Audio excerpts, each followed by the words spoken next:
सरकार गौसे आज़म नजरे करूं खुदारा, मेरा खालिका सा भर दो, मेरा खालिका सा भर दो, मैं फकीर हूँ तुम्हारा। क़ाल अल्लाहु तआला फ़िल क़ुरआन वश्शम्सि वदुहाहा वक़ाल इमाम अहमद रज़ा खान। वो कमाल हुस्न हुजूर है कि गुमान नक्शे जहां नहीं, यही फूल खार से दूर है, यही शम्अ है कि धुआं नहीं। उस रसूल हाशमी की बारगाह में दुरूद शरीफ पढ़ेंगे जिनकी जुबान मुबारक क़ाल अल्लाहु तआला फ़िल क़ुरआन वमा यंतिक़ु अनिल हवा इन हुवा इल्ला वह्युन यूहा वक़ाल इमाम अहमद रज़ा खान। वो जुबान जिसको सब कुन की कुंजी कहे, उसकी नाफिज हुकूमत पे लाखों सलाम। उस रसूल हाशमी की बारगाह में दुरूद शरीफ पढ़ेंगे जिनका हाथ मुबारक क़ाल अल्लाहु तआला फ़िल क़ुरआन यदुल्लाहि फ़ौक़ अयदीहिम वक़ाल इमाम अहमद रज़ा खान। हाथ जिस सिमत उठा गनी कर दिया, मौजे बहरे समाहत पे लाखों सलाम। उस रसूल हाशमी की बारगाह में दुरूद शरीफ पढ़ेंगे जिनका सीना क़ाल अल्लाहु तआला फ़िल क़ुरआन अलम नशरह लक सदरक वक़ाल इमाम अहमद रज़ा खान। शमअ दिल मिश्कातन सीना जुजाजा नूर का, तेरी सूरत के लिए आया है सूरह नूर का। उस रसूल हाशमी की बारगाह में दुरूद शरीफ पढ़ेंगे जिनका दिल मुबारक क़ाल अल्लाहु तआला फ़िल क़ुरआन अला क़ल्बिका लितकूना मिनल मुनज़िरीन वक़ाल इमाम अहमद रज़ा खान। दिल समझ से वरा है मगर यूं कहूं गुंचा-ए राज़े वहदत पे लाखों सलाम। उस रसूल मक्की की बारगाह में दुरूद शरीफ पढ़ेंगे जिनका अदब क़ाल अल्लाहु तआला फ़िल क़ुरआन ला तरफ़उ अस्वातकुम फ़ौक़ सौतिन नबी वक़ाल इमाम अहमद रज़ा खान। साबित हुआ कि जुमला फ़राइज़ फ़ुरू' हैं, असलुल उसूल बंदगी उस्ताज वर की है। अक़ीदत व मोहब्बत के साथ पढ़ते हैं अल्लाहुम्मा सल्लि अला सैयदना व मौलाना मुहम्मद व आलिहि व सहबिहि बारिक वसल्लिम सलातुन व सलामुन अलैका या रसूलल्लाह सल्लल्लाहु तआला अलैहि वसल्लम। खल्लाक़े दो आलम ने कुरान मुक़द्दस में इरशाद फरमाया, क्या इंसान सिर्फ इतना कह लेने पर छोड़ दिया जाएगा कि हम ईमान लाए और उनकी आजमाइश न होगी। मेरी गुफ्तगू की हेडिंग है हकीकी ईमान की दो शर्तें। ईमान नाम है अल्लाह व रसूल की बातों को बगैर देखे मानना। मा जा बिही नबी सल्लल्लाहु तआला अलैहि वसल्लम अन तु'मिन बिही फहुव मुमिन।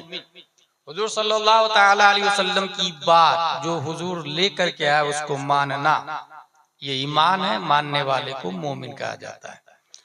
फतावा रज़विया शरीफ में आला हज़रत रज़ियल्लाहु ताला अन्हु फरमाते हैं, हर डिपार्टमेंट में आजमाइश होती है, मोमिन की भी आजमाइश होगी। और आजमाइश दो चीजों में होगी। नंबर एक ताज़ीमे मुस्तफ़ा में, और नंबर दो महब्बते मुस्तफ़ा में। ताज़ीमे मुस्तफ़ा, हुजूर सल्लल्लाहु तआला अलैहि वसल्लम की ताज़ीम करना, अज़मत करना, महब्बत करना, ये दूसरी शर्त हो गई। दुनिया के अंदर जो चीजें आप देख रहे हैं, इस जगह का नाम है गादी, झारखंड, इंडिया, एशिया। 7 बर्रे आजम हैं और 7 बहरे आजम भी हैं। 7 आसमान है, 7 जमीन है।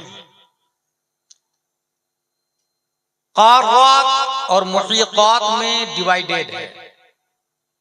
हम सब ये अच्छे से जानते हैं कि इंसान दुनिया के किसी खित्ते में रहे, वो ये कहता है मुतवज्जिहन इला जिहतिन काबती शरीफा अल्लाहु अकबर, मेरा चेहरा खाना काबा की तरफ। झारखंड वाले भी नियत करते तो यही कहते मुतवज्जिहन इला जिहति काबती शरीफा। डरबन, लीबिया, दोनों जज़ायर, मगरिब, मोरितानिया, चिबूती, सुमाल, जुजुल कमर, 208 कंट्री है उसके मुस्लिम। हालत नमाज में अपना चेहरा खाना काबा की तरफ करते हैं। कभी आपने ये तवज्जो दिया है कि खाना काबा है क्या? हुजूर ताजुल शरिया अलैहि रहमत और रिदवान खाना काबा के अंदर दाखिल हुए थे। अंदर किसी कोई और चीज रखी नहीं हुई है।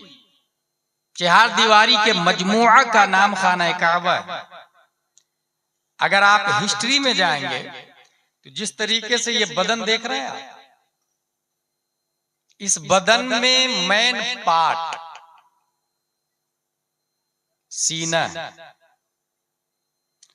और ये सीना दरअसल कवर है, ढाल है उस मेन पार्ट के लिए जिसे हार्ट कहा जाता है, जिसको अरबी में कल्ब कहते हैं। तमाम साइंसदानों का भी इत्तेफाक है इस बात पर कि हार्ट अटैक से इंसान की मौत हो जाती है।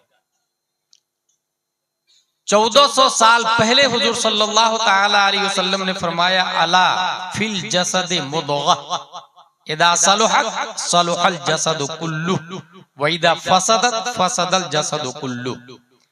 जिस्म में एक पार्ट है, अगर वो सालिम तो पूरी बॉडी सालिम, और वो फासिद तो पूरी बॉडी फासिद। उस पार्ट का नाम है अला वही अल क़ल्ब। हुजूर सल्लल्लाहु ताला अलैहि वसल्लम फरमाते हैं वो दिल है। अगर दिल सही है तो पार्ट्स ऑफ बॉडी सही, और दिल फासिद तो इंसान कितना ही खूबसूरत, स्मार्ट, हैंडसम क्यों न हो, हकीकत में वो फासिद है, वो बदसूरत है, वो बातिल है। यौम ला यनफ़उ मालूम वला बनून इल्ला मन अतल्लाह बिक़ल्बिन सलीम, कुरान शरीफ के अंदर आया है। हश्र में भी दौलत, माल, औलाद ये काम नहीं आएंगे, कल्बे सलीम लेकर के जो गया है वो कामयाब होगा। जिस तरीके से ये उंगली पार्ट ऑफ बॉडी है, उंगलियां पार्ट्स ऑफ बॉडी है, हाथ पार्ट्स ऑफ बॉडी है, पांव पार्ट्स ऑफ बॉडी है, ऐसे ही पूरी दुनिया पार्ट्स ऑफ बॉडी है। और सीना जो है दुनिया का वो खाना काबा, पूरी दुनिया का सीना खाना काबा। और खुद खाना काबा हुजूर सल्लल्लाहु ताला अलैहि वसल्लम के ज़िलाल में से एक ज़िल है। तजल्लियाते मुस्तफवी का एक हल्की सी झलक है तजल्लियाते मुस्तफवी की। और ये मैं नहीं कहता, आला हजरत रज़ियल्लाहु ताला अन्हु फरमाते हैं काबा भी है उन्हीं की तजल्ली का एक ज़िल, रोशन उन्हीं के अक्स से पतली हजर की। काबा शरीफ हुजूर सल्लल्लाहु ताला अलैहि वसल्लम की तजल्ली का एक ज़िल है, लेकिन काबा के अंदर जाके ताजुल शरिया ने देखा तो कुछ था नहीं। अब आला हजरत रज़ियल्लाहु ताला अन्हु फरमाते हैं कि जिस तरीके से पूरी दुनिया के 208 कंट्रीज जो है, बल्कि जमीन और आसमान तमाम चीजें आप ले ले इसमें, ये सब पार्ट्स ऑफ बॉडी, एक बॉडी के पार्ट है, और उसका सीना खाना काबा है। और हर सीना के अंदर कोई ना कोई दिल होता है, हर सीना के अंदर, खा वो दिल फासिद हो या बातिल हो या सालिम। यहां जितने लोग बैठे हैं सबके पास एक दिल है, हर सीना में कोई ना कोई दिल होगा। काबा सीना है और उस सीना के अंदर धड़कने वाला दिल साहिबे गुंबदे खजरा हुजूर सल्लल्लाहु ताला अलैहि वसल्लम है। आला हजरत रज़ियल्लाहु ताला अन्हु फरमाते हैं काबा से अगर तुरबते शाह फाजिल है, क्यों बाएं तरफ उसके लिए मंजिल है। इस फिक्र में जो दिल की तरफ ध्यान गया, समझा कि वो दिल है और ये यानी काबा मरकदे दिल है। सुभान अल्लाह, यानी काबा सीना हुआ और धड़कने वाला दिल हजरत मोहम्मद मुस्तफा सल्लल्लाहु ताला अलैहि वसल्लम। इसका मतलब ये हुआ कि जब तक दिल धड़कता है बदन काम करता है, इंसान सही सलामत रहता है। दिल की धड़कन बंद, इंसान बंद। इसी को आला हजरत ने कहा वो जो न थे तो कुछ न था। वो जो न हो तो कुछ न हो। हुजूर सल्लल्लाहु ताला अलैहि वसल्लम है तो दुनिया है, क्योंकि वो दिल है और दिल धड़कता है तो इंसान धड़कता है। हुजूर सल्लल्लाहु ताला अलैहि वसल्लम नहीं तो दुनिया नहीं। अब हुजूर सल्लल्लाहु ताला अलैहि वसल्लम की जब हकीकत यह है कि वो दुनिया का दिल है, तो कोई उंगली दिल से नफरत कर सकती? कोई हाथ दिल से नफरत करेगा? कोई पांव दिल से नफरत करेगा? हरगिज नहीं। हुजूर सल्लल्लाहु ताला अलैहि वसल्लम पूरी दुनिया की जान, इसी वजह से कहे जाते हैं पूरी दुनिया की जान। बुखारी शरीफ में हुजूर सल्लल्लाहु ताला अलैहि वसल्लम के हवाले से एक बात आई, ये बुखारी शरीफ है। कुरान शरीफ के बाद सबसे अफजल यही किताब है पूरी दुनिया में। और आप लोग अपने इमामों का शुक्रिया अदा करें कि 1400 साल पहले हुजूर सल्लल्लाहु अलैहि वसल्लम ने मस्जिद नबवी में जो बात कही, बगैर जबर जेर की तब्दीली के आपकी मस्जिद के मिंबर से इमाम साहब 1400 साल बाद वही बात कहते रहते हैं, जिसको हम लोग हदीस कहते हैं, हुजूर सल्लल्लाहु ताला अलैहि वसल्लम की बात। बुखारी शरीफ अबू अब्दुल्लाह मोहम्मद बिन इस्माइल बुखारी ने लिखी है। इनके बारे में आप लोग इतना जान ले कि बचपन में इनकी आंख की रोशनी चली गई थी। नाम क्या है? अबू अब्दुल्लाह मोहम्मद बिन इस्माइल बिन इब्राहिम, यानी वाली साहब का नाम इस्माइल है और दादा का नाम इब्राहिम है, और ये दोनों नबी के नाम है। बचपन में आंख की बीनाई चली गई तो इनकी वालिदा बहुत ज्यादा रो रही थी, ऐ अल्लाह मेरे बेटे की बीनाई लौटा दे, ऐ अल्लाह मेरे बेटे की बीनाई लौटा दे। ख्वाब में हजरत इब्राहिम अलैहिस्सलाम तशरीफ ले आए और कहा जा तेरे बेटे की बीनाई लौटा दी गई। सवाल ये पैदा होता है कि इब्राहिम अलैहिस्सलाम क्यों? तो जवाब यही है कि उनके दादा का नाम इब्राहिम था और इस्माइल अलैहिस्सलाम वाली साहब का नाम जो इब्राहिम अलैहिस्सलाम के बेटे हैं, तो इस वजह से अच्छा नाम हो तो अच्छा असर पड़ता है। इससे ये बात समझ में आ गया। बुखारी शरीफ के अंदर हदीस है, अन अबी हुरैरा रदियल्लाहु अन्हु अन नबी सल्लल्लाहु अलैहि वसल्लम क़ाल मा बैना बैती व मिंबरी रौज़तुम मिन रियाज़िल जन्नह व मिंबरी अला हौज़ी। यह हदीस शरीफ है। मेरे घर और मिंबर के दरमियान जो जगह है वो जन्नत की क्यारियों में से एक क्यारी है, सुभान अल्लाह, जन्नत के बागों में से एक बाग। अब जरा इस हदीस को सुने। फतहुल बारी वगैरह में इसकी तशरीह आई है कि नबी झूठ नहीं बोलते हैं, ये तो हम सब जानते हैं। रुए जमीन पर नबी से ज्यादा सच्चा कोई है ही नहीं। पूरी दुनिया कायनात माफिया की बात कर रहा हूं मैं, अस्दकुस सादिकीन हुजूर सल्लल्लाहु ताला अलैहि वसल्लम। और हुजूर सल्लल्लाहु ताला अलैहि वसल्लम इतने सच्चे आदमी थे कि सदाकत का कुछ हिस्सा हजरत अबू बकर को दिया। कयामत तक सिद्दीक़ अकबर से अफजल कोई नहीं हो सकता है। क्या बात है। नारे तकबीर, नारे रिसालत, अल्लामा मुफ्ती गुलाम जिलानी अज़हरी साहब क़िबला। क्या बात है, बहुत अच्छा। यहाँ ये भी बात भी ज़हन में रखते चले कि इस वक्त जो ग्रुप मौलाई चल रहा है या जो हजरत अमीर मुआविया रज़ियल्लाहु अन्हु की तौहीन कर रहा है या शियों की तरफ गैर शऊरी तौर पर जो लोग जा रहे हैं, उसकी वजह यह हो रही है कि वो कुरान और हदीस से नाआशना होते हैं। फॉर एग्जाम्पल, अजमेर शरीफ के मुजाविरीन पढ़ने लिखने से ताल्लुक नहीं रखते। वो साफ लफ्जों में कहते हैं हमारी पहचान ख्वाजा गरीब नवाज है, जबकि खुद ख्वाजा गरीब नवाज हाफिज भी थे, आलिम भी थे, कारी भी थे और मुफ्ती भी थे। खुद ख्वाजा गरीब नवाज की बात कर रहा हूं। बहुत बड़े मुफ्ती थे, बहुत बड़े मुफस्सिर थे, बहुत बड़े हाफिज थे, बहुत बड़े आलिम थे। मगर चूंकि इंसान जरिए माश से जुड़ता है और दीनी तालीम न हो और रहबर कोई आलिम भी न हो, तो इसी तरीके से तबाही आती है। हासिल ये कि वो पढ़ते लिखते नहीं, हमारी पहचान ख्वाजा गरीब नवाज है।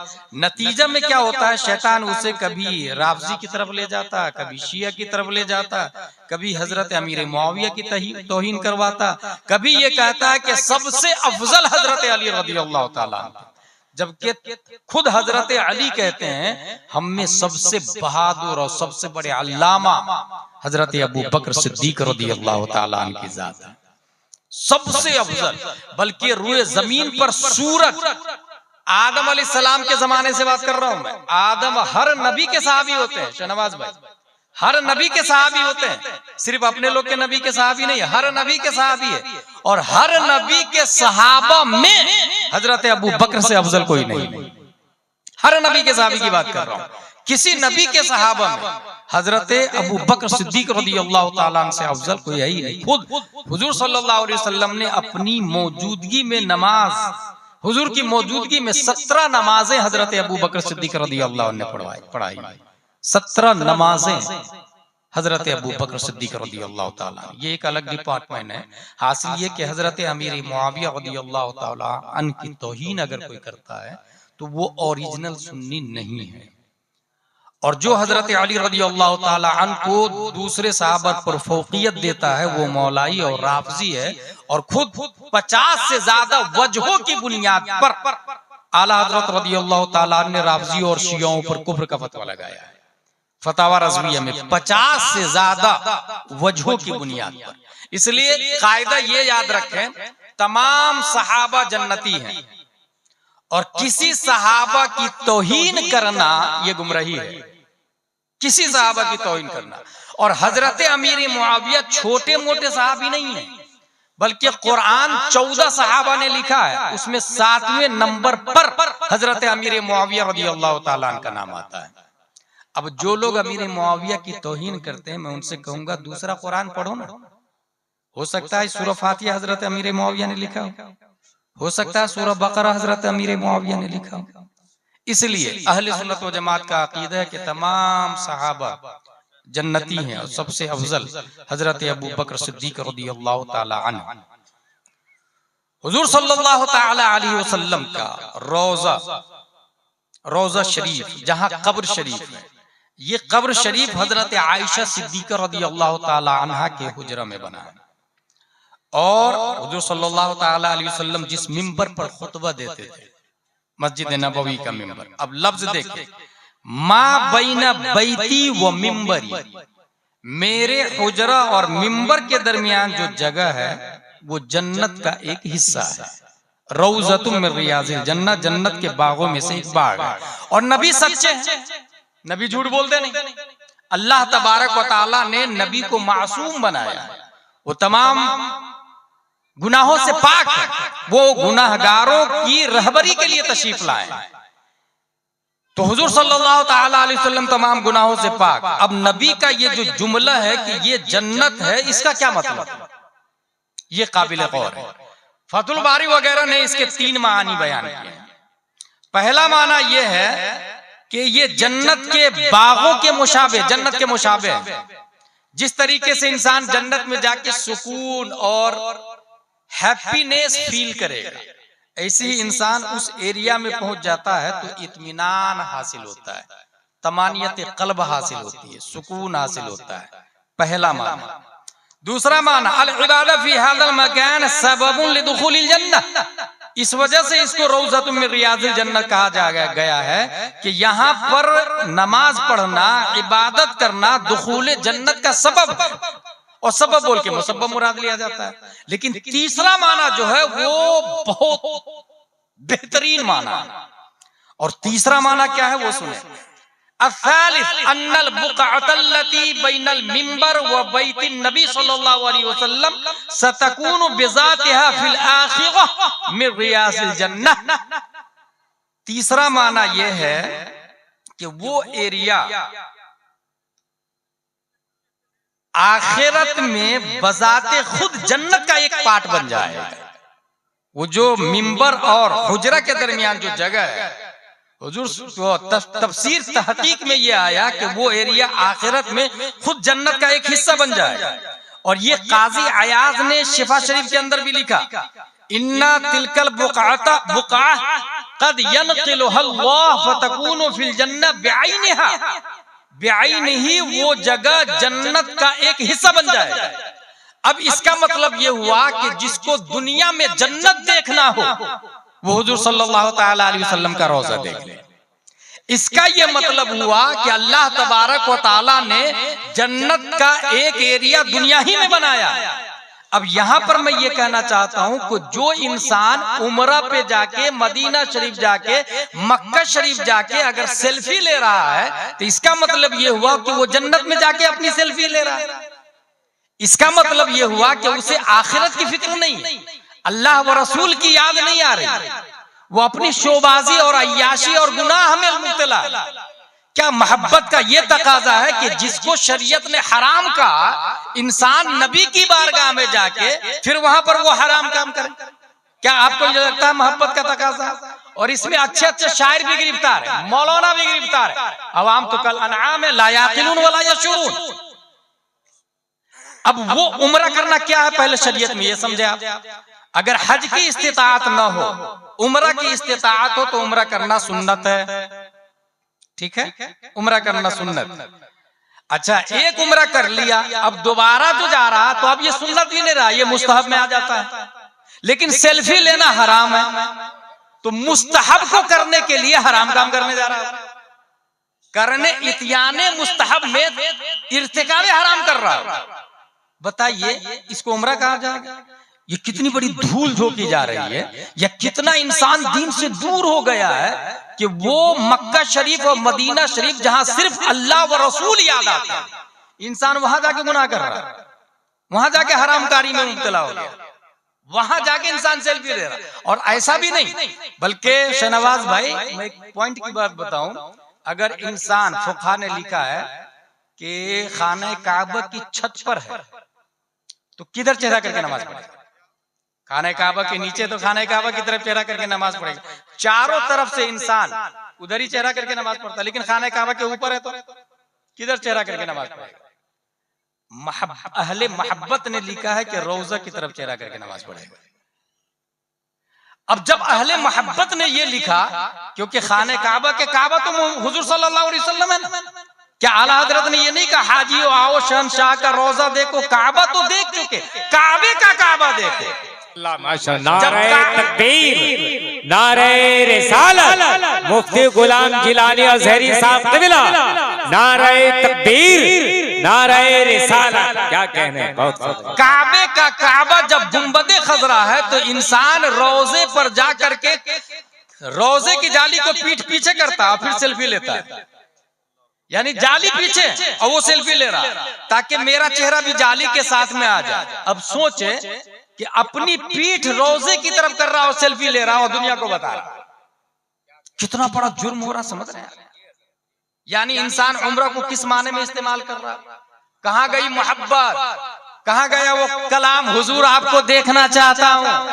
अबे नालायको मर्दूदो, रोजे पे जाके गुंबदे खजरा को पीठ दिखा करके सेल्फी ले रहा और कह रहा हुजूर आपको देखना चाह रहा, हराम काम का इर्तिकाब कह रहा है और कलाम ऐसा ऐसा पढ़ रहा। ये जिम्मेदार कौन है? इसके जिम्मेदार कौन लोग? सोचे आप जरा, दीन किस चीज का नाम? स्पिरिचुअल ऑफ इस्लाम, रूह इस्लाम कहां चला गया इंसान?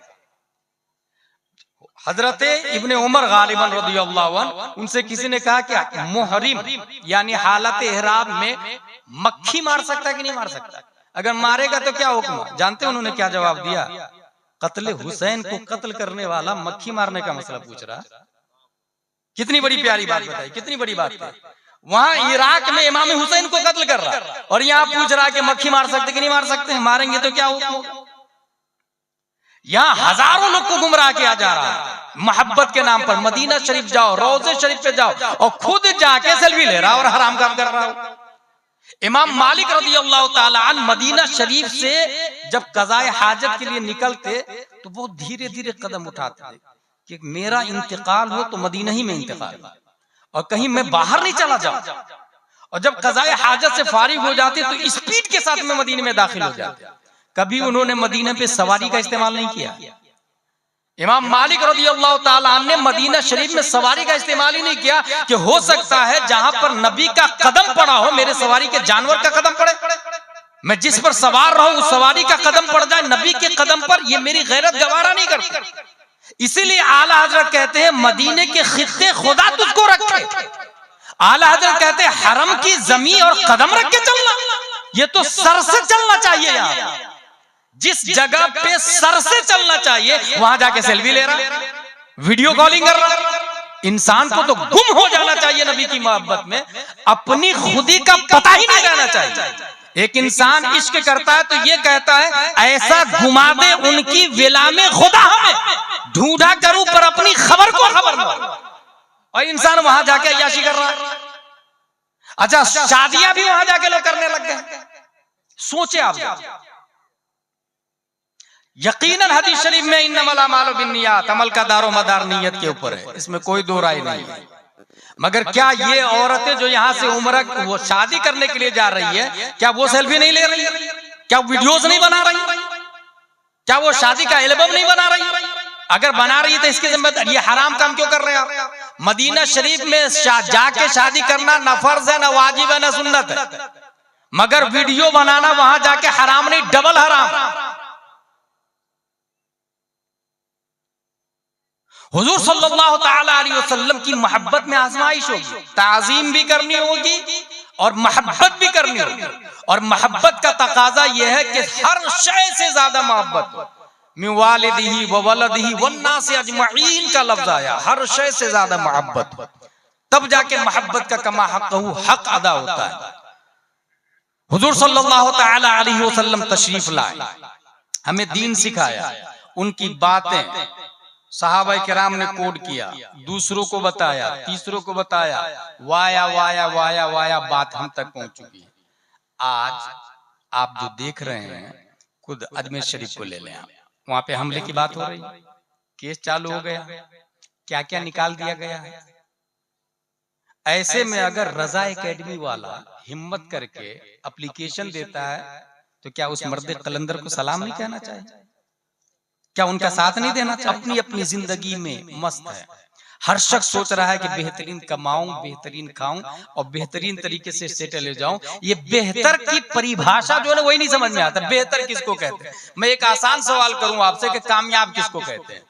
आप ही बता दे भाई, कामयाबी किस चीज का नाम है?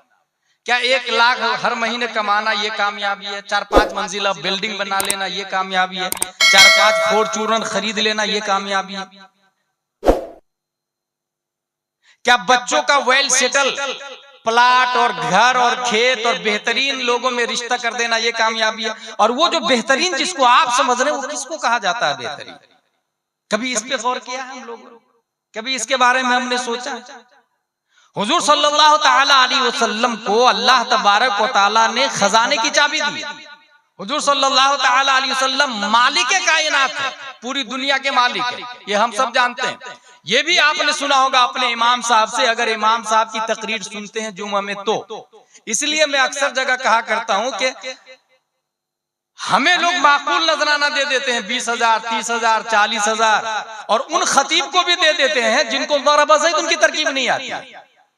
उन खतीब को भी दे देते हैं जो सूरह फातिहा कमा हक़हू नहीं पढ़ सकते, उनको भी बुलाया जाता है क्योंकि तकरीर अच्छी होती। अच्छा, लोग वो भी मुकर्रिर भी ये सोच रहे हैं कि मैं कामयाब हूं। भाई, कामयाबी मकबूल होने का नाम कामयाबी होता तो सलमान खान कामयाब होता, मोदी कामयाब होता, डोनाल्ड ट्रंप कामयाब होता, नेतन्याहू कामयाब होता। कुरान शरीफ ने क्यों कहा अला इन्नहुम हुमुस सुफहा वलाकिन ला यअलमून?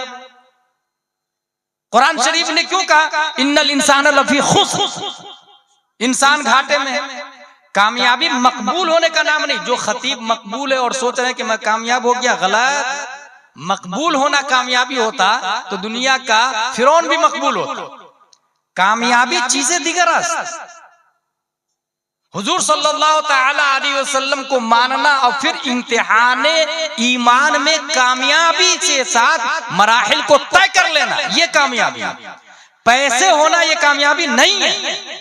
क्या ये हकीकत नहीं कि हुजूर सल्लल्लाहु ताला अलैहि वसल्लम पूरी दुनिया के मालिक है, मगर इतना पैसा भी नहीं रहता था कि ज़कात निकाले? जिसको मैं ये कहता हूं कि मालिक के कुल थे मगर मालिक के निसाब नहीं थे। ये हमारे उलमा समझ रहे हैं इस बात। मालिक के कुल थे।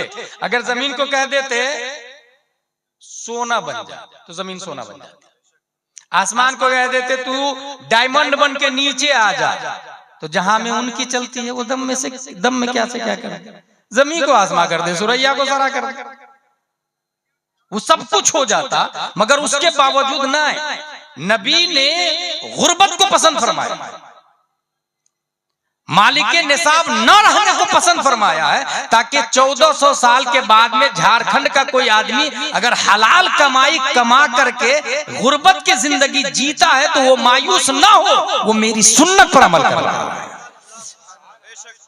ये मिजाज 1400 साल पहले हमारे नबी सल्लल्लाहु तआला अलैहि वसल्लम ने दिया।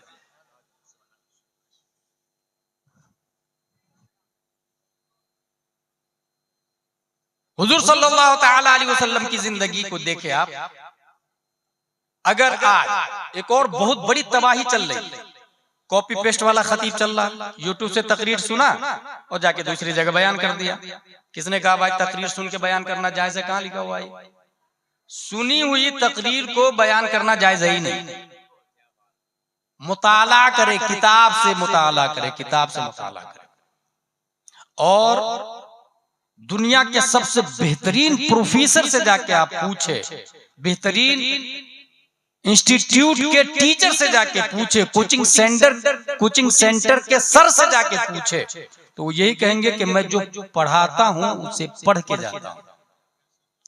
हुजूर हाफिज मिल्लत अली रहमा फरमाते हैं, बगैर मुताले की किताब पढ़ाना किताब के साथ जिना करने के मुतरादिफ है। भले छोटी से छोटी किताब मगर वो मुताला करके पढ़ाते हैं। और यहाँ पूरे 1 घंटे की तकरीर है, उम्मत की रहनुमाई तकरीर से होती है। जलसा गलत नहीं है, याद रखिएगा, जलसा कौम की जरूरत है। दीन समझाने का बेहतरीन प्लेटफॉर्म जलसा है। भाई एक वक्त एक जलसा से लाखों लोगों की सुन्नियत को बचाई जा सकती है। एक जलसा से हजारों लोगों को मसलक आला हजरत की इफाम व तफहीम कराई जा सकती है। एक जलसा से एक वक्त हजारों खवातीन में लाइफ स्टाइल और फातिमा ज़हरा को दाखिल किया जा सकता है। चंद जुमले इंसान की जिंदगी को बदल देते हैं। हुजूर सल्लल्लाहु तआला अलैहि वसल्लम की बातें सुन के लोग मुसलमान हुए ना, कलमा पढ़े ना। जलसा में बातें होती है नबी की, नबी की बात अगर जलसे में होती है तो गोया वो नबी को का जो तरीका था तकरीर करने का, खुतबा देने का, उस खुतबा देने के तरीके को जिंदा करना ये सुन्नत को जिंदा करने के बराबर है। मगर बात नबी की होनी चाहिए ना। आप सुनी सुनाई बात कर रहे हैं, और सुन किसको रहा? जाहिल को भी सुन रहा, फासी को भी सुन रहा, काफिर को भी सुन रहा। यूट्यूब पे आप लिखे वुजू के फराइज, उसमें सिर्फ आलिम का बयान नहीं आएगा, जाहिल का भी बयान आएगा। आप उसमें यूट्यूब पे लिखे मदीना शरीफ कहाँ है, उसमें जवाब देने वाले पढ़े लिखे लोग ही सुन्नी ही नहीं होंगे, गैर भी होंगे। अब इंसान अगर हक को बातिल के दरमियान इम्तियाज नहीं करेगा तो जो मन में आएगा वो बोलेगा। नतीजतन बजाय इस्लाह के फसाद बढ़ता चला जाएगा। इसलिए खुतबात निजामी में अल्लामा मुश्ताक अहमद निजामी ने एक बात लिखी है, मुकर्रिर को वही बोलना चाहिए जिसे वो साबित कर सकता है। क्या बात, जो साबित नहीं कर सकता उसे बोलने की इजाजत भी नहीं। और साबित करने वाले खतीब गिने चुने हैं, बस सिर्फ गिने चुने खतीब है। और लोग ये समझते हैं कि जो अच्छी तकरीर कर लिया उसके नाम के आगे तो सबसे पहले मुफ्ती लगता है। भाई साहब, तकरीर करने वाला मुफ्ती नहीं होता, फतवा देने वाला मुफ्ती होता। और फतवा के लिए आलिम के बाद 2 साल का कोर्स करना पड़ता है, वो जाके मुफ्ती बनता है। आप मुकर्रिर को मुफ्ती कहते हैं, फिर वो मुकर्रिर मसला बयान करता है। और मुफ्ती अख्तर हुसैन अलीमी जैसे लोग अगर इस्लाह करे तो पब्लिक समझती है वो भी मुफ्ती, वो भी मुफ्ती। नतीजतन निजाम दरहम बरहम होता है। इसलिए कॉपी पेस्ट जायज नहीं, पहली बात। दूसरी बात यह कि जो तकरीर अच्छी कर ले वो ये ना कहे कि हम कामयाब है। मोदी भी अच्छी तकरीर करता है, कुछ भी अल्लम बल्लम जो मन में आए बोल लेता है आदमी। तकरीर के लिए आलिम होना शर्त है। इसलिए ये डिपेंड करता है। मैंने जेल में एक किताब लिखी, किताब का नाम है मैं जेल में हूं। उसके अंदर जलसे के शराइत, मैं बैठा हुआ था, मैं सोचा क्या करूं, उसमें जलसे के शराइत लिखे मैंने। कमेटी की जिम्मेदारियां, अहले स्टेज की जिम्मेदारियां, अवाम की जिम्मेदारियां, वो इंशाअल्लाह अज़ीम वो किताब बहुत जल्द मंजर आम पर आ जाएगी। माशाअल्लाह। नारे तकबीर, जवाब दीजिए नारे रिसालत, मसलके आला हजरत। और एक बात बता देता हूँ, हजरत तहदीसे नेमत के लिए मैं जानता हूँ कि हजरत जेल में रहकर 3 आदमी को मुसलमान बनाए। बोलिए सुभान अल्लाह। गैर मुस्लिम को बोलिए सुभान अल्लाह। नारे तकबीर, नारे रिसालत। हजरत अल्लामा मुफ्ती गुलाम जिलानी अजहरी साहब कबिला, नारे तकबीर, नारे रिसालत। क्या कहने हुजूर। बहुत तो हासिल ये है कि कॉपी पेस्ट करना चाहिए नहीं, मेहनत करके मशक्कत करके तकरीर करें।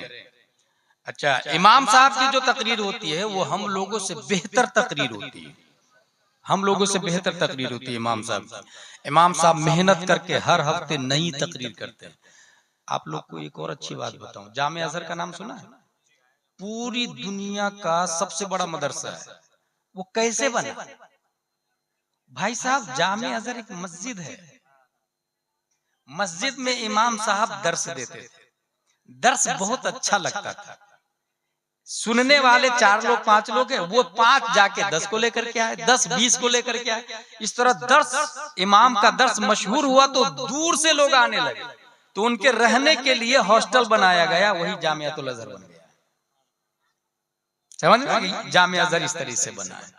यहाँ पर इमाम साहब दर्स देते हैं तो इतने लोग दीन से दूर है कि बिल्कुल सुनने को तैयार है।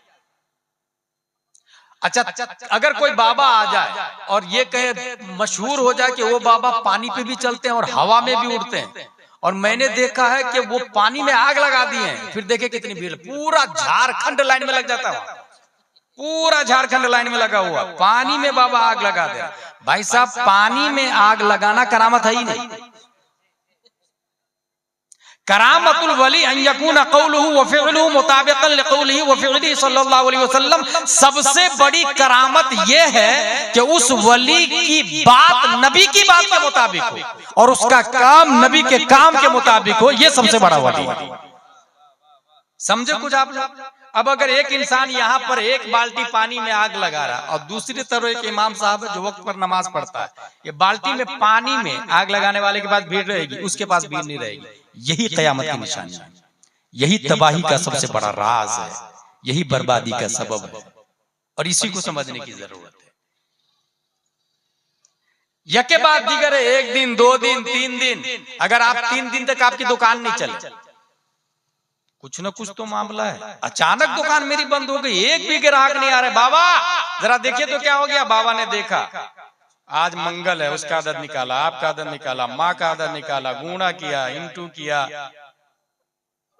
लगाया, 0 निकले तो ये है, 1 निकले तो ये है, 2 निकले, समय सब रजा से बता दिया। कुछ न कुछ तो है मामला भाई। अब इंसान परेशान है। अब उसके इलाज के लिए अगर वो आदमी सामने वाला करोड़पति है तो उसके हिसाब से पैसा ले भी लेता है। कभी आपने ये सोचा हुजूर सल्लल्लाहु ताला अलैहि वसल्लम के घर में 3 दिन तक चूल्हा नहीं जला था? वो मस्जिद में जाके कज़ाए हाजत नमाज पढ़ रहे थे। ये इस्लाम, इसको समझने की जरूरत है। और आगे चले, इंसान अगर आज यके बाद दिगरे उसके बच्चे इंतकाल होने लगे, 1 बेटा 2 बेटा 3 बेटा, बाबा देखिए ना 3 बेटे थे मेरे, तीनों बेटे का इंतकाल हो गया। बाबा ने बोल दिया जो तुम्हारा जो पड़ोसी है ना उसकी वजह से ये सब हो रहा है, वो लठ तलवार और नस्लों तक लड़ाई चलती रहेगी, तुम्हारी वजह से 3 बेटे मरे। मगर इस्लाम को पढ़ा होता तो ये देखता कि खुद हुजूर सल्लल्लाहु ताला अलैहि वसल्लम की यके बाद दिगरे 3 बच्चों का इंतकाल हुआ। भाई आप सुन्नत समझ के फेस करें ना। वलनब्लुवन्नकुम बिशैइन मिनल खौफ वल जूअ व नक्सिम मिनल अमवाल वल अनफुस वस्समरात वबश्शिरिस साबिरीन। कुरान कह रहा है कि सिर्फ कलमा पढ़ लेने से छुटकारा नहीं, आजमाइश होगी। और आजमाइश कैसे होगी? खौफ के जरिए, नक्शे माल के जरिए, नक्शे औलाद के जरिए, नक्शे रुपये के जरिए। वबश्शिरिस साबिरीन, और गुड न्यूज है उन लोगों के लिए जो सब्र करते हैं। इन्नल्लाह मअस साबिरीन। क्या इतनी बड़ी बिशारत कम है? अगर आपके यहाँ पर झारखंड में कोई आदमी हो जिसकी मंत्री के साथ में उठक बैठक हो, बहुत खुश होता आदमी मेरी मंत्री तक पहुंचे, उसके साथ में रहता हूं, मुख्यमंत्री तक हो और ज्यादा खुश, यूएनए का मेंबर हो और ज्यादा खुश, अक़वाम मुत्तहिदा का चेयरमैन के साथ अगर उठक बैठक है और ज्यादा खुश, क्योंकि नजरिया बेहतरीन ही अलग है। बेहतर किसको कहते हैं ये मेयारी अलग है, मगर एक सब्र करने वाले के लिए अल्लाह फरमाता है इन्नल्लाह मअस साबिरीन, मैं उसके साथ हूं। इतनी बड़ी बेशारत क्या कम है एक इंसान के लिए? अल्लाह की मईयत। मैं एक और पॉइंट की बात यहां बता दूं, हजरत अबू बकर जो सबसे अफजल है ना, उसकी वजह मईयत मुस्तफा है। कुरान शरीफ में आया ला तहज़न इन्नल्लाह मअना।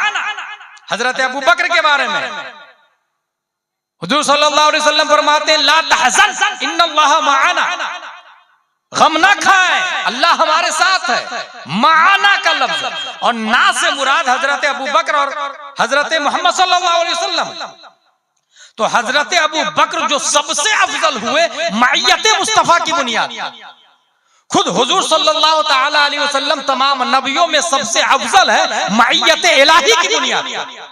मईयत को समझे, साथ को समझे आप, साथ को मईयत इलाही। आपको लगेगा कि कुछ साल रहे हुजूर सल्लल्लाहु अलैहि वसल्लम, नहीं, जब से दुनिया बनी है। नारे तकबीर, नारे रिसालत, अल्लामा मौलाना मुफ्ती गुलाम जिलानी अज़हरी साहब क़िबला, शारे हिंदुस्तान गुलाम नूरे मुजस्सम साहब क़िबला। ला तहज़न इन्नल्लाह मअना का लफ्ज़ है। हुजूर सल्लल्लाहु ताला अलैहि वसल्लम अल्लाह ताला की बारगाह में कितने साल रहे, कभी अंदाजा किया आप लोगों ने? दुनिया थी ही नहीं, बल्कि मैंने एक जगह साइंस में तकरीर की है, साइंस की भाषा में जाके न्यूटन ने जो ग्रेविटी का थॉट दिया था कि एप्पल जब नीचे गिरा उसके सर पे लगा तो वो सोचा why it fallen down rather than right and left, ये स्ट्रेट में सीधा क्यों गिरा ये एप्पल? इधर जाके नहीं गिरा, उधर नहीं गिरा, ऊपर क्यों नहीं गया, नीचे क्यों आया? ग्रेविटी का थॉट दिया उसने और ये कहा कि जमीन के अंदर ग्रेविटी, जो चीज जमीन की जिन्स से है वो रिटर्न जमीन की तरफ आ जाएगा। अब यहाँ दो बात बता के मैं अपनी तकरीर को खत्म करने जा रहा हूँ। एक बच्चा 7 साल का है, उस बच्चे की तबीयत खराब होती है, बच्चा जाता है डॉक्टर के पास, डॉक्टर साहब मेरी तबीयत खराब है, चेक कीजिए। डॉक्टर साहब ने चेक किया। डॉक्टर अपने फ्रेंड के साथ बातें कर रहे थे कि न्यूटन ने जो ग्रेविटी का नजरिया दिया, क्या बिलियन थॉट दिया उसने, क्या बेहतरीन डिस्कवर्ड किया उसने, इतना हाई थॉट दिया उसने ग्रेविटी का, आज तक किसी को पता ही नहीं था। Father of science, Newton scientist. 7 साल का बच्चा बोलता है मैं न्यूटन की बात नहीं मानता। और कीजिएगा, 7 साल का बच्चा, वो 7 साल का बच्चा झारखंड का क्यों नहीं, वो 7 साल का बच्चा गादी का क्यों नहीं, वो आपके घर का बच्चा क्यों नहीं, वो आप क्यों नहीं? Should be noted this point, ये समझने की जरूरत है। 7 साल के बच्चे ने बोला मैं नहीं मानता न्यूटन की बात। डॉक्टर ने कहा भाई उम्र 7 साल की है, बात इतनी हैवी कर रहे हो, तुम्हारे पास क्या प्रूफ है कि न्यूटन गलत बोल रहा है? उसने कहा कि जमीन के अंदर ग्रेविटी होती है, अगर न्यूटन की बात सही है तो जमीन से 2 पत्थर उठाएं, एक का वजन 1 किलो, एक का वजन 1.25 किलो, और दोनों को 1 मीटर ऊपर लाके छोड़े। अब देखे पहले कौन गिरता है। अगर जमीन के अंदर ग्रेविटी है तो पहले 1.25 किलो को गिरना चाहिए। क्यों? इसलिए कि इस 1.25 किलो की बनिस्बत 3 पाव इस 1 किलो में ज्यादा है, तो इसके अंदर भी तो ग्रेविटी का मात्रा ज्यादा आया बनिस्बत 1.25 किलो की, तो ये भी जमीन को अपनी तरफ खींचेगा 1 किलो वाला। इस खैंचा खैंची में 1 किलो वाला सलौली गिरेगा, 1.25 किलो वाला फास्टली गिरेगा, मगर ऐसा होता नहीं। इसका मतलब न्यूटन का नजरिया बातिल। डॉक्टर कंफ्यूज हो गया, बातें कितनी हैवी कर रहा है यार, 7 साल का बच्चा। बेटे तुम्हारी बात में दम है। दरअसल मसला यह है कि हम जिनसियत की बुनियाद पर जमीन अपनी तरफ खींच लेती है। हम जिनसियत वजह है और रीजन है। 7 साल का बच्चा बोलता मैं इस बात को भी नहीं मानता कि हम जिनसियत किसको कहते हैं? मर्द की जिन्स है जैसे। 7 साल का बच्चा बोलता ये भी गलत है। कहा कैसे? कहा एक इमाम होता है मुसल्ले पर अकेला, उसके पीछे मुक्तदी हजारों होते हैं उसी की जिन्स से। सही है, मर्द मुक्तदी हजारों उसी की जिन्स हैं। याद रखे हमारे यहाँ मस्जिद में नमाज पढ़ना औरतों के लिए जायज नहीं। अभी एक बहुत बड़ा तबका चल रहा अहले हदीस का, और वो तबका औरतों को भी मस्जिद में ले जा रहा है और ये करे कि ना नबी के जमाने में मस्जिद में औरतें जाती थी। इसमें कोई शक नहीं कि नबी के जमाने में जाती थी, इसमें कोई शक नहीं, नबी के जमाने में जाती थी। लेकिन जिस जमाने में औरतें जाती थी उस जमाने में हजरत अबू बकर, उमर, उस्मान और अली हुआ करते थे। ठीक है, हजरत उमर की हुकूमत जब आई और ये देखा कि कुछ गड़बड़ी हो रही है, उन्होंने पाबंदी लगा दी, कोई औरत मस्जिद में नहीं जाएगी। औरतों ने जाके शिकायत किया, उस जमाने की सबसे बड़ी मुफ्तिया और मुजतहिदा खातून हजरत आयशा सिद्दीका रदियल्लाहु ताला अन्हा थी। शहनवाज भाई, सबसे बड़ी मुजतहिदा कौन थी खातून में? हजरत आयशा सिद्दीका। बड़े बड़े लोग फतवा पूछते थे उनसे मसला पूछने के लिए औरतें गई। देखिए ना, हजरत उमर ने मना कर दिया, हम लोग नबी के जमाने में जाते थे। हजरत आयशा मुजतहिदा थी। मुजतहिदा का मतलब ये होता है कि जो चीज जाहिरन न हो वो अपनी तरफ से उसी इबारत की रोशनी में अपनी तरफ से हुक्म बयान करे, उसे मुजतहिदा कहा जाता है। कुरान और हदीस की रोशनी में सराहतन कुरान और हदीस में ना हो, मगर अपनी तरफ से मसला बताए कुरान और हदीस की रोशनी में, उसे मुजतहिदा कहा जाता है। हजरत आयशा को पता है कि नबी के जमाने में औरतें जाती थी, उसके बावजूद हजरत आयशा का इज्तिहाद देखे, उम्मुल मोमिनीन के इज्तिहाद पर हजारों गुलाम जिलानी कुर्बान और सलाम उन पर। वो फरमाती हैं कि अगर आज नबी देखते इन हालतों को तो नबी भी मना कर देते औरतों को मस्जिद में आने से। इसका मतलब ये हुआ उमर का रोकना नबी का रोकना। उमर का रोकना किन का रोकना हुआ? हुजूर सल्लल्लाहु अलैहि वसल्लम का रोकना। इन बेवकूफ अहले हदीस को ढंग से इबारत खानी नहीं आती और ये कहते कि ना हजरत उमर ने रोका ना, नबी ने तो नहीं रोका ना। तो नबी ने नहीं रोका, इस वजह से हम औरतें जाएंगे मस्जिद में, उनका ये कहना है। हजरत उमर रदियल्लाहु ताला ने पाबंदी लगा दी और हम लोगों की दलील ये है कि हजरत उमर की पाबंदी लगाना नबी का ही लगाना है, क्योंकि नबी ने खुद फरमाया अलैकुम बिसुन्नती व सुन्नती खुलफाए राशिदीन माना अलैहि अल-यौम व असहाबी, जो मेरा तरीका और सहाबा का तरीका है। और फितने की वजह से रोका, मस्जिद में जाने से फितने की वजह से रोका। क्या अहले हदीस की मस्जिद में फितना नहीं होता? कितने फितने होते हैं, ये जाके नमाजियों से पूछे, वो बताएंगे कितनी हरामीपंती करते हैं वो, कितनी नालायकियां करते हैं वो, कितनी बदतमीजियां करते हैं वो। जब एक इंसान मस्जिद के बाहर, एक इंसान, मैंने अभी बताया, सेल्फी उम्रा करने जाने वाले सेल्फी ले रहे हैं, उसमें बड़े बड़े शायर, नादखा और मौलाना दाखिल है। मदीना शरीफ में जाके, मक्का शरीफ में जाके, तो फिर झारखंड की मस्जिद में औरतें जाएगी तो गुनाह नहीं करेगी।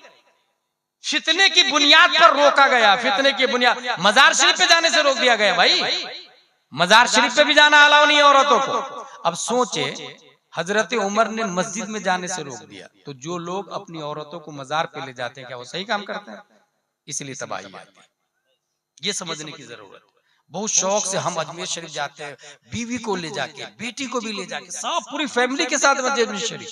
कालीगा भाई, किसने बोला इस्लाम ये है? अपने इस्लाम से दूरी की बुनियाद पर हम करें काम, गलतियां हम करें और बदनाम इस्लाम हो रहा है। आज वो अजमेर शरीफ को टारगेट कर रहा है, मुखालिफिन टारगेट कर रहे हैं, वो आप सब जान। हकीकत ये है कि ये दरअसल एक इशू बनाना है, वरना अजमेर शरीफ क्या पूरा हिंदुस्तान किसी के बाप की प्रॉपर्टी नहीं, बल्कि मेरे ख्वाजा गरीब नवाज रदियल्लाहु ताला अन्हु का हिंदुस्तान। और हिंदुस्तान की हुकूमत ख्वाजा को प्यारे मुस्तफा ने अता फरमाई, और प्यारे मुस्तफा जब हुकूमत दे दे तो फिर कौन माई का लाल होता है छीनने वाला? भाई मैं पूरे भारत की बात कर रहा हूं। ख्वाजा की हुकूमत कयामत तक रहेगी, कयामत तक रहेगी, इशू बनता रहेगा। और ये सजा है उन लोगों की जो दीन से दूर है, जिन्होंने पढ़ना लिखना छोड़ दिया, जिन्होंने कुरान शरीफ की तिलावत छोड़ दिया, अखलाक मुस्तफा को छोड़ दिया। नतीजतन जो हालात है वो हम सब देख रहे हैं। हासिल ये कि अहले हदीस बड़ा तबका कहना है कि नहीं, औरतें भी मस्जिद में नमाज पढ़ेगी। हजरत उमर फारूक आजम रदियल्लाहु ताला अन्हु ने रोक दिया। आज हमारे यहाँ औरतें मस्जिद में नहीं होंगी। एक इमाम है मर्द, उसके पीछे हजारों मुक्तदी मर्द उसी के जिन्स का।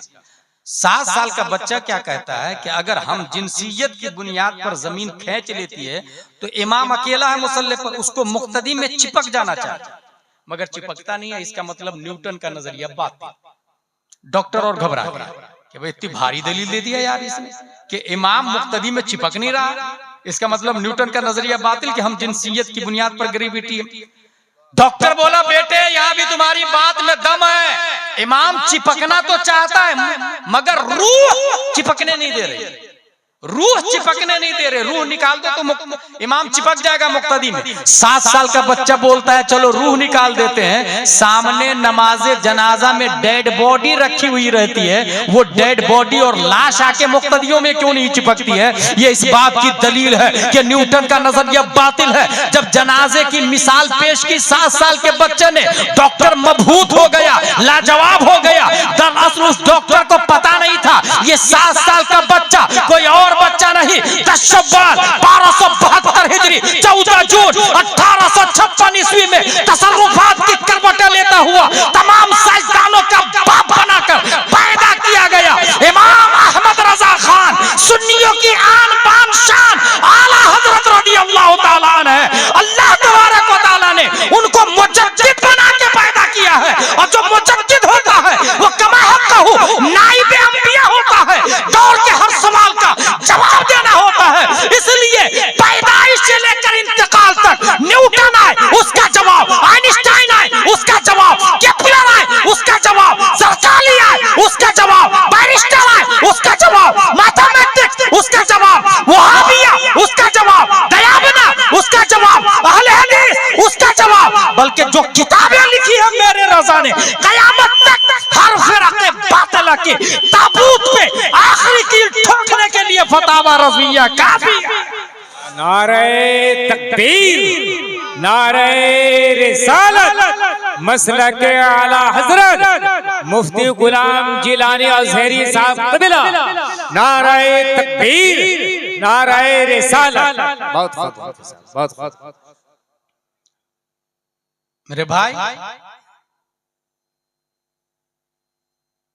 ये आला हजरत रज़ियल्लाहु ताला साइंस का जनाजा निकाल रहे हैं। हम लोग मोस्टली ABCD के पीछे पड़े हुए और 99% लोग अपने बच्चे को भेज रहे हैं। यकीनन जायज है, मगर दीन को कौन सीखेगा, दीन को कौन समझेगा? बेहतरीन प्लेटफॉर्म, जैसा कि मैंने बताया जामे अज़हर दर्स से इतना बड़ा बन गया, बेहतरीन प्लेटफॉर्म मकतब। मैं ये नहीं कह रहा कि दारुल उलूम में नाम लिखाना फर्ज वाजिब है, जाके अल्लामा ही बनाए, लेकिन मकतब में तो कम से कम दीन सीखने के लिए भेजे भाई। आपके इमाम साहब मकतब लगाते हैं, सुबह शाम बैठते हैं, अपने बच्चे को भेजने के लिए इंसान तैयार है। अच्छा, फिर तमन्ना करता है कि कब हालात अच्छे होंगे हमारे गांव के, हमारे एरिया के। हर शख्स को तमन्ना तो हर शख्स करता है, माहौल अच्छा होना चाहिए, तमन्ना हर शख्स करता है, शुरू खुद से नहीं करता। That's weak point. तमन्ना सब करते हैं। अगर अरबी का एक शेर है, लो कान हादल इल्म युद्रकु बिल मुना मा कान यबकी फिल बरिया जाहिदू। अगर तमन्ना से इल्म हासिल हो तो रूए जमीन पर कोई जाहिल ही नहीं बचता, कोई जाहिल नहीं बनता भाई। उसके लिए मेहनत करनी पड़ेगी, कोशिश करनी पड़ेगी। मकतब में बहुत आसान तरीका है, सुबह शाम बच्चे को मकतब में भेजे। 3 साल से लेकर के तकरीबन 20-25 साल जब तक स्कूल पढ़ रहा है उसको मदरसा में भेजते रहे। इमाम साहब एक से काम नहीं चले तो 2 इमाम साहब रखे, और मस्जिद की तामीर से ज्यादा इमाम की तनख्वाह पर तवज्जो, मस्जिद की तामीर से ज्यादा इमाम साहब की तनख्वाह पर तवज्जो दे। क्योंकि ये बुनियाद इस तरीके से है कि अगर आपने मस्जिद बनाई, सब लोगों ने मिल करके कहा यार मस्जिद पुरानी हो गई है चलो बनाते हैं, सब लोगों ने मिल करके मेरी तरफ से 1 लाख, मेरी तरफ से 2 लाख, किसी औरत ने नाक का, कान का, सोने चांदी जेवर भी दे दिए, ये मस्जिद तैयार हो गई।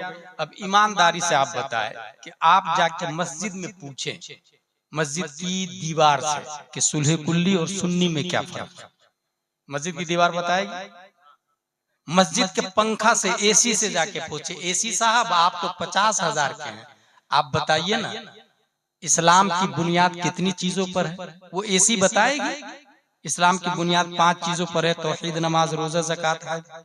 मिंबर से जाके कहे मिंबर साहब आप तो मकराना राजस्थान से तशरीफ लाए, आप बताइए ना वुजू में कितने फराइज है? क्या वो मिंबर बोलेगा वुजू में 4 फराइज है, चेहरा धोना, हाथ धोना, मसा करना, पांव धोना? नहीं बोलेगा। आप दरवाजा से पूछे, आप सागवान की लकड़ी के बने हुए हैं, बड़े महंगे मजबूत हैं, आप बता दीजिए ना कि गुस्ल में कितने फराइज है? वो सागवान का दरवाजा जो 1 लाख का, वो बताएगा कि गुस्ल में 3 फराइज है, कुल्ली करना, नाक साफ करना, पूरे बदन पे पानी बहाना? नहीं बताएगा। इसका मतलब क्या हुआ? मस्जिद साइलेंट है, वायलेंट इमाम है। मस्जिद साकित है, नातिक इमाम है। मस्जिद खामोश है, बोलता इमाम है। अगर 10 करोड़ की मस्जिद हो, गादी की जहालत नहीं खत्म होगी। और अगर मस्जिद खजूर की शाख, तना, शाख और पत्तियों से बनी हुई और इमामुल अंबिया हो, तब मुक्तदी अबू बकर पैदा हुए हैं, उमर पैदा हुए हैं, तलहा, जुबैर और हंजला पैदा हुए। मतलब ये हुआ कि जो इमाम हो वो हमारा स्ट्रांग होगा, तब जहालत का खात्मा होगा। मस्जिद स्ट्रांग होने से जहालत का खात्मा नहीं होता, इमाम स्ट्रांग होने से जहालत का खात्मा होता है। इसलिए अगर दीन की हिफाजत करनी है तो दीन के रहबर उलमा साल साल में एक बार चंदा ही लेंगे, दे दे 100, 500, 1000 रुपया चंदा ही दे दे, लेकिन जुड़ के रहें। 1000 रुपये अगर आपकी जेब से चंदा में जाता है तो उस 1000 के बदले ईमान बाकी रहता है आपका। सुन्नियत की हिफाजत उलमा के जरिए होती है। ये मैं इसलिए कह रहा हूँ कि कुछ लोग इस डर से उलमा को बुलाते ही नहीं घर कि रमजान में रसीद लेके भी आ जाएंगे, माज़ल्लाह रब्बिल आलमीन। क्या हुजूर सल्लल्लाहु अलैहि वसल्लम ने चंदा नहीं किया? रुए जमीन पर नबी को चंदा देने वाले से अफजल कोई चंदा ही देने वाला नहीं, रुए जमीन पर। और मैं चंदे के हवाले से एक और बात बता दूं, ठीक इस वक्त हिंदुस्तान में सुन्नियों का सबसे बड़ा मदरसा हनफी मसलक का कौन सा मदरसा है? अल जामिअतुल अशरफिया मुबारकपुर। अभी हाल ही में 400 के आसपास लोग फारिग हुए हैं। वो मदरसा जब बना रहे थे हाफिज मिल्लत, मैं कई जलसों में कहा कि हाफिज मिल्लत ने अकेला नहीं बनाया, हाफिज मिल्लत की रीढ़ की हड्डी का नाम अल्लामा अरशदुल कादरी था। रीढ़ की हड्डी का नाम अल्लामा अरशदुल कादरी था। बल्कि अकेला अल्लामा अरशदुल कादरी है। लंदन में वर्ल्ड इस्लामिक मिशन बनाया उन्होंने, कनाडा में दारुल उलूम अलीमिया बनाया उन्होंने, अमेरिका में जामिया मदीनतुल इस्लाम बनाया उन्होंने। अकेला अल्लामा अरशदुल कादरी है। दिल्ली में जामिया हजरत निजामुद्दीन औलिया बनाया उन्होंने, बेंगलोर में जामिया हजरत बिलाल बनाया उन्होंने, कलकत्ता में दारुल उलूम जियाउल इस्लाम टिकियापारा हावड़ा बनाया उन्होंने, पटना में इदारा शरइया बनाया उन्होंने, टाटा में मदरसा फैजुल रसूल बनाया उन्होंने, फैजुल उलूम बनाया। तो अब सोचे जरा, अकेला एक आदमी। और जानते कैसे बना? निजामुद्दीन औलिया दिल्ली में मदरसे की दीवार को देवबंदी लोग तोड़ दे रहे थे। आज बनाए कल फिर तोड़ दे, रात में तोड़ दे, दिन में बनाए रात में तोड़ दे। उन्होंने एक पेपर निकाला और रात भर जग के रातों रात खड़ी कर दिया दीवारों को। बड़ी कुर्बानियां दी है उन्होंने अल्लामा अरशदुल कादरी ने। इसलिए मैं कहता हूँ कौम को इस वक्त गुलाम जिलानी अज़हरी की नहीं, अल्लामा अरशदुल कादरी की जरूरत है। अल्लामा अरशदुल, हजारों गुलाम जिलानी नाकाफी है एक अल्लामा अरशदुल कादरी के सामने। वाकई में काम किया। हाफिज मिल्लत चंदा करने के लिए गए, एक साहब ने कहा हजरत ये 37,000 रुपये मेरे पास है। ये तकरीबन ये 55 साल पहले की बात बता रहा हूँ, ये 53 से 55 साल पहले की, ये 37,000 रुपये। और उन्होंने ये कहा कि ये जितना पैसा है मेरे घर में ये सब के सब मैंने आपको दे दिया, इसके अलावा 1 रुपया भी नहीं मेरे पास। हाफिज मिल्लत ने कहा नहीं, मैं इस तरह चंदा नहीं करता, कुछ दे दे, कुछ रख ले अपने लिए। कहा नहीं, पूरा लेना पड़ेगा आपको। बहस होने लगी। जानते हैं वो बंदा क्या दलील देता है? जब नबी ने चंदे का ऐलान किया था और अबू बकर ने बटन तक काट के दे दिया था तो नबी ने इनकार नहीं किया था। हाफिज मिल्लत रोने लगे और चंदा ले लिए, अशरफिया बनाए। कुछ दिनों के बाद में उस चंदा देने वाले अंसारी की बीवी की तबीयत खराब हुई। बीवी को डॉक्टर के पास ले गए। वो पुड़िये वाली दवाई नहीं आती थी पहले, सब कुछ उसी में दे देते थे। वो डोज बना के दे दिया उन्होंने और पैसा बना 5 रुपए का बिल, चेकिंग फीस भी और मेडिसिन फीस भी। उस अंसारी ने कहा कि हजरत इसको, डॉक्टर साहब इसको लिख लीजिए, मैं बाद में दे दूंगा, मेरे पास पैसे नहीं। कहा अच्छा, हाफिज साहब को देने के लिए 37,000 रुपये थे, बीवी के इलाज के लिए तेरे पास 5 रुपये नहीं है? क्योंकि 37,000 पूरे मुबारकपुर में फेमस हो गया था, सबसे बड़ी रकम थी उस जमाने में, सबके यहाँ फेमस हो गया। उसने 37,000 दे दिया हाफिज साहब को। हाफिज मिल्लत को हाफिज साहब कहते हैं और हाफिज अब्दुल रऊफ बलियावी को हाफिजी कहते हैं।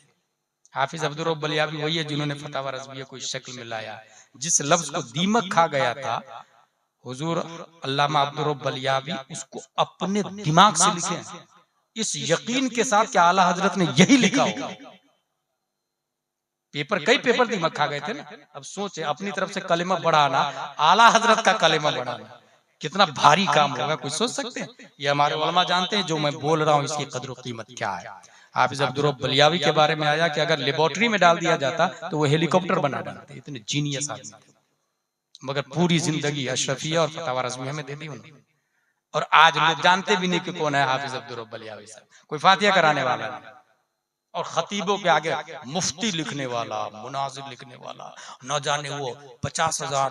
अच्छा, जाहिल खतीब को 60,000 दे रहे, कमाल की बात है। पढ़ा लिखा खतीब को 20,000 25,000 देने को तैयार है। मुफ्ती अख्तर हुसैन साहब को ढंग से नजराना नहीं देते लोग। अल्लामा साहब खुद कई जगह बोले कि मुझको किराए का पैसा भी नहीं दिया। हुजूर मुहद्दिस कबीर हमारे उस्ताद, उन्होंने कहा। मगर जो जाहिल खतीब है, तकरीर अच्छी करते हैं, उसके आगे मुफ्ती लगा हुआ है और लोग 60,000 50,000, फ्लाइट का टिकट छोड़ के 35,000 रुपए। यह हाल है तो क्या होगा? सोचे आप जरा इस बात। उन्होंने कहा डॉक्टर के इलाज के लिए तेरे पास 5 रुपए नहीं, हाफिज साहब को देने के लिए 37,000 रुपए। बस ये सुनना था। गैरत ईमानी के गाल पे जोरदार थप्पड़ पड़ता है, मेडिसिन को डॉक्टर के टेबल पे फेंकता, बीवी की कलाई पकड़ता। चल, अब तेरा इलाज डॉक्टर नहीं, हाफिज मिल्लत की दुआ से तेरा इलाज। नारे तकबीर, नारे रिसालत, फैजान हुजूर हाफिज मिल्लत, नारे तकबीर, नारे रिसालत। मेरे भाई, तो ये जो चंदा के जरिए अगर आपने मस्जिद बनाया तो मस्जिद स्ट्रॉन्ग करने से ज्यादा जरूरी है कि इमाम को स्ट्रॉन्ग करे। एक इमाम से काम नहीं चले तो 2 इमाम रखे, तवज्जो से सुने, तकरीर से पहले मस्जिद में पहुंचे, तकरीर से पहले मकतब पे ध्यान दें। इदारे में, दारुल उलूम में जाना फर्ज वाजिब नहीं है। इलाके में एक ऐसा आलिम जो जरूरत के मसाइल अज खुद बगैर किसी की मदद के